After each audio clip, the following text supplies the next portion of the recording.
Em nome do Pai, do Filho e do Espírito Santo. Amém. Ave Maria, cheia de graça, o Senhor é convosco. Bendita sois vós entre as mulheres, e bendito é o fruto do vosso ventre, Jesus. Santa Maria, Mãe de Deus, rogai por nós, pecadores, agora e na hora de nossa morte. Amém. Ó Maria concebida sem pecado, rogai por nós que recorremos a vós. São Miguel Arcanjo, defendei-nos no combate, sede nosso refúgio contra as maldades e as ciladas do demônio.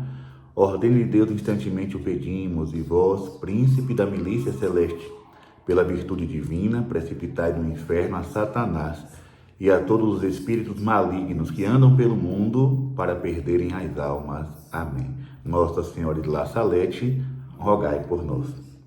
Caríssimos irmãos, esta catequese de hoje é para responder a milhares de pessoas que estão perguntando nas redes sociais se há alguma possibilidade em dar bênção a casais que vivem de forma irregular. E eu gostaria de responder para vocês de acordo com a palavra de Deus, com a doutrina da Igreja Católica e também de acordo com a minha experiência de sacerdote. Vejam bem, primeira coisa, eu vou dar um exemplo bem próximo a mim. Eu tenho uma irmã que ainda não é casada na igreja, mas vive junto com o seu companheiro, que é também pai do meu sobrinho. E eu, como sacerdote, mesmo sendo uma irmã, eu não posso de modo algum abençoar este casal, porque se eu fizer isso, eu estarei simulando um sacramento. Não precisa pronunciar as palavras do rito do matrimônio, basta que seja uma bênção. Eu não posso fazer isso. Então, eu já começo falando de um caso próximo a mim. Segunda coisa, o Padre Antônio Maria, o querido Padre Antônio Maria, a quem mando um abraço, certa vez esteve no estado de Sergipe. Na época, o Dom Henrique Soares era bispo auxiliar de Aracaju, e o Padre Antônio Maria estava numa festa, e ali estava um casal de segunda união. Eles pediram uma bênção e o Padre Antônio Maria deu esta bênção, uma bênção comum. E por causa disso, Dom Henrique Soares pediu ao Padre Antônio Maria que fosse a Aracaju. Ele gravou um pedido de desculpas na rádio e ele ficou por 3 anos proibido de voltar àquele estado. Padre Antônio Maria é um homem de Deus, mas houve uma falha por ter dado uma bênção a um casal de segunda união, porque para a igreja o casamento é uma bênção. O casamento é um sacramento que o sacerdote não celebra, ele assiste. Quem celebra o sacramento é o casal.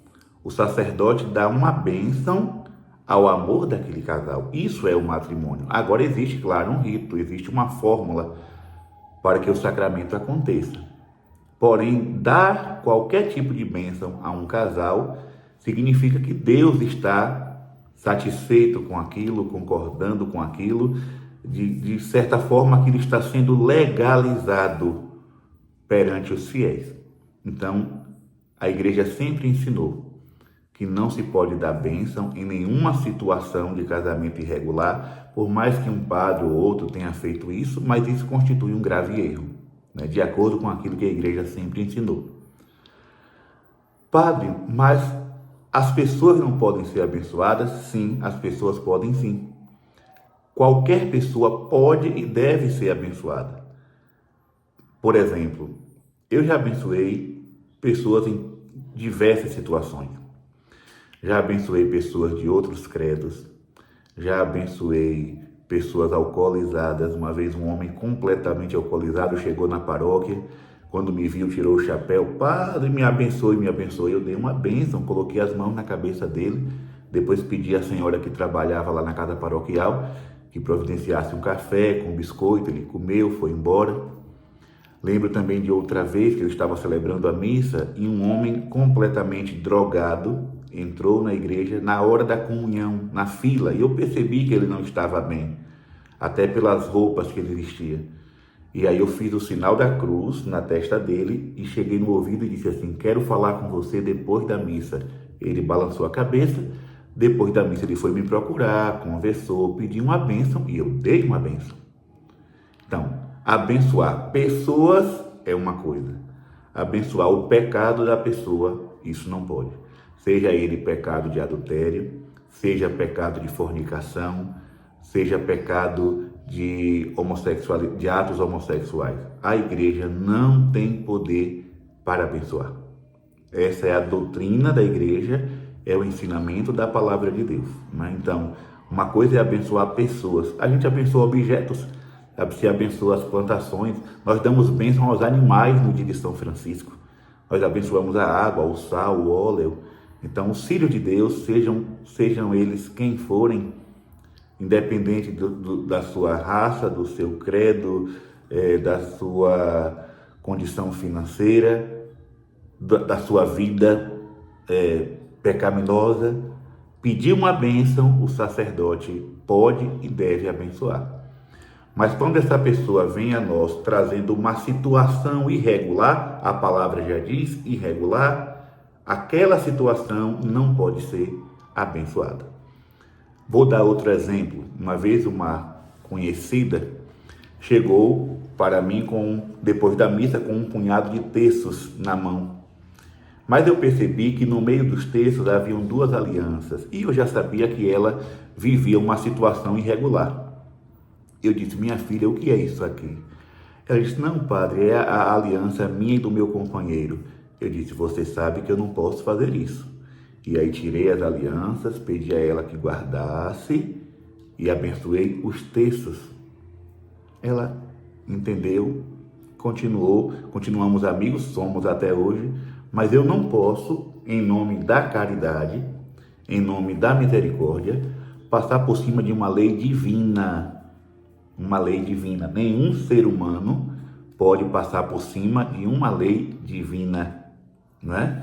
Mas vamos ver o que aqui diz a palavra de Deus. Carta de São Paulo aos Gálatas. Eu falo para os católicos, porque infelizmente para muita gente, né, que se diz cristão, que se diz católico, a palavra de Deus não passa de um livro velho, mofado e antigo, né? Assim, antiquado, não é mais útil para a nossa época. Mas para nós que temos fé, a palavra de Deus é a verdade. Então São Paulo vai dizer assim: estou admirado, Gálatas 1:6, estou admirado de que tão depressa passeis daquele que vos chamou à graça de Cristo para um evangelho diferente. De fato, não há 2 evangelhos, há apenas pessoas que semeiam a confusão entre vós e querem perturbar o evangelho de Cristo. Então, assim, São Paulo já naquela época, no século I, ele já alertava sobre pessoas que semeiam a confusão. Gente, o que vem de Deus é claro. O que vem de Deus não traz confusão, o que vem de Deus não traz discórdia, o que vem de Deus não gera inquietação, né? Por exemplo, eu lembro, trazendo agora, né, para a nossa época, eu lembro quando o Papa proclamou o ano de São José. Foi uma bênção para toda a igreja. Todos os fiéis do mundo inteiro abraçaram essa iniciativa como algo santo, bonito, justo.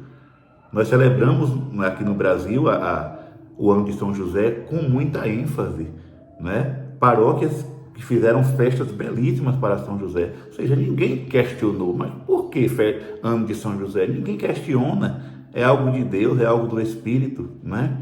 Então, aquilo que vem de Deus jamais causa confusão. Então, o apóstolo continua. Mas, versículo 8, ainda que alguém, nós ou um anjo descido do céu, vos anunciasse um evangelho diferente do que vos temos anunciado, que ele seja excomungado. Então, São Paulo está dizendo que a palavra de Deus, do jeito que ela foi revelada, do jeito que ela foi apresentada, Se nós, quando ele diz nós, ele está se referindo aos apóstolos, que naquela época eram os bispos, não é?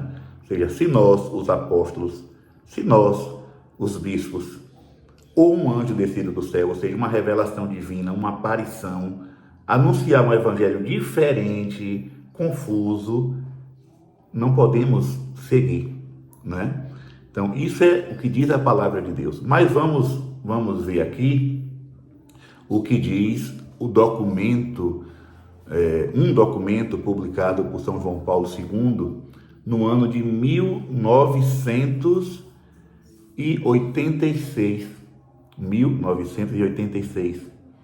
Na época, o cardeal Ratzinger, que depois se tornou o Papa Bento XVI, publicou, né, a chamada Congregação para a Doutrina da Fé, falando sobre a questão dos pares homossexuais. Ele diz assim: o ensinamento da igreja de hoje encontra-se em continuidade orgânica com a visão contida na Sagrada Escritura e com a constante tradição. Ou seja, o ensinamento da igreja não mudou. Do jeito que a palavra de Deus ensinava no primeiro século, continua ensinando hoje. Embora o mundo de hoje seja, sob diversos pontos de vista, realmente mudado, a comunidade cristã é consciente do vínculo profundo e duradouro que a une às gerações que a precederam. Ou seja, a comunidade cristã, a igreja, ela sabe que existe um vínculo profundo e duradouro com o ensinamento de antigamente. O mundo pode mudar, o mundo pode, de certa forma, evoluir na sua forma de pensar, mas a igreja continua seguindo os passos dos nossos antecessores, né? E diz assim, continua o texto: os ministros da igreja devem agir de tal modo que as pessoas homossexuais, confiadas aos seus cuidados, não sejam desencaminhadas por estas opiniões, tão profundamente opostas ao ensino da igreja. Contudo, o risco é grande e existem muitos que procuram criar confusão quanto à posição da igreja e aproveitar-se de tal confusão em favor de seus próprios objetivos. Eu vejo aqui uma profecia, né? Imagine, um documento publicado por São João Paulo II, tendo como prefeito da congregação o cardeal Ratzinger. Eles dizem aqui: o risco é grande e existem muitos que procuram criar confusão e aproveitar-se de tal confusão em favor de seus próprios objetivos. Então, assim, existe uma corrente dentro da igreja que é, assim, como eu posso dizer, abertamente homossexual, né? Então, pessoas que defendem esse tipo de visão querem se aproveitar da igreja para reconhecer estes atos como algo normal, o que não é, de acordo com a biologia, de acordo com o ensinamento da palavra de Deus e de acordo com a tradição da igreja. Mas existe um outro documento, também publicado na época do Papa João Paulo II, com o cardeal Ratzinger no comando da congregação, hoje chamado de dicastério, que diz assim: esse documento é de 2003, há 20 anos atrás, o documento dizia: a igreja ensina que o respeito para com as pessoas homossexuais não pode levar de modo nenhum à aprovação do comportamento homossexual ou ao reconhecimento legal das uniões homossexuais. O bem comum exige que as leis reconheçam, favoreçam e protejam a união matrimonial como base da família, célula primária da sociedade. Reconhecer legalmente as uniões homossexuais ou equipará-las ao matrimônio significaria não só aprovar um comportamento errado, com a consequência de convertê-lo num modelo para a sociedade atual, mas também ofuscar valores fundamentais que fazem parte do patrimônio comum da humanidade. A Igreja não pode abdicar de defender tais valores para o bem dos homens e de toda a sociedade. Publicado pelo Sumo Pontífice João Paulo II, na audiência concedida 28 de março de 2003, Abaixo assinado, cardeal prefeito Joseph Ratzinger. Documento que está no site do Vaticano, vatican.va, né? Então, assim, a palavra de Deus diz que não pode. O ensinamento tradicional da igreja, o magistério da igreja ensina que não pode. Padre, mas as coisas podem mudar? Deus é imutável. E a igreja sempre ensinou que a sua doutrina, ela também é imutável, não é? Então, fica aí a resposta para quem tem essa dúvida. Eu, como sacerdote, não posso de forma alguma abençoar uniões irregulares. Repito, abençoo pessoas como a igreja sempre abençoou e vai continuar abençoando.